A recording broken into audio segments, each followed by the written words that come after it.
Високо в планината, в една далечна земя, живее дядо Коледа. Някои казват, че къщата му изглежда като тази. Други като тази, но всъщност изглежда така. Аз би трябвало да знам най-добре, тъй като живея тук вече много години.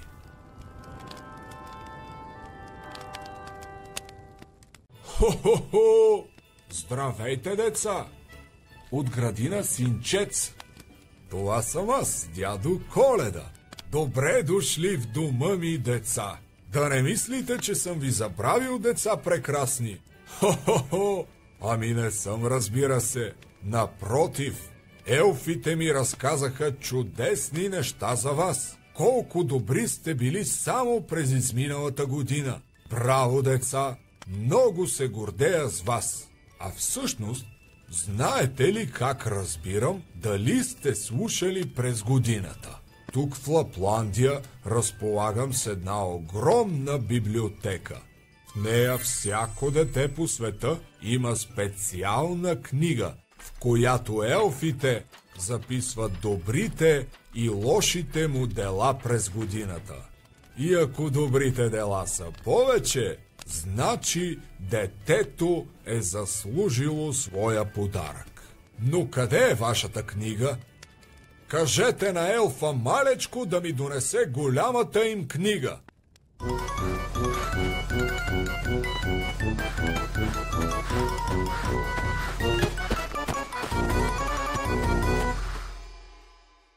О, ето я и нея. Тук са записани всички значими неща, които сте постигнали през изминалата година. Я да хвърля един поглед. Леле, ама колко сте пораснали само! Станали сте още по-красиви и добри. Браво, деца! Гордея се с вас! Продължавайте да растете все така упорити, усмихнати и да правите нещата, които ви носят удоволствие. Елфите ми споделиха за вашите любими занимания и бях много впечатлен, когато ги научих. Разбрах, че голямо удоволствие ви доставят следните неща. Първо, да учите нови неща. Също така, да пеете и танцувате. И още нещо, да си играете помежду си. Искам да ви поздравя и за някои ваши добри дела и постижения, че сте много любознателни. След това, че слушате родителите си. Не съм забравил и още нещо, че сте най-добрите деца на света. Но имам и някои препоръки към вас, мили деца. Моля ви, обещайте ми следните неща. Първо, да не се страхувате от нови предизвикателства. Второ, да бъдете много смели и силни. Освен това, да следвате мечтите си. Скъпи деца, вярвам много във вас, не го забравяйте. Сигурен съм, че ще си вземете бележка за всичко, което ви заръчах, и през следващата година ще зарадвате вашите близки с още повече добри дела. Помнете, че ако сте достатъчно трудолюбиви и отговорни, ще сбъднете всичките си мечти. След малко трябва да ви казвам довиждане, мили деца.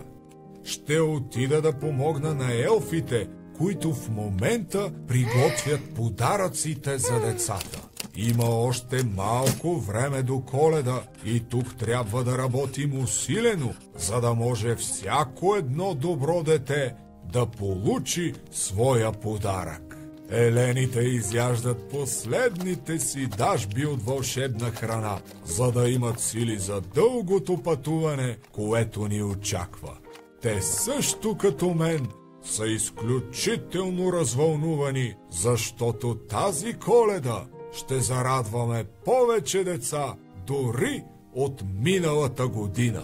А сега ви казвам довиждане, скъпи деца! Помнете, че цялото ви семейство много ви обича. Весела Коледа! Хо-хо-хо!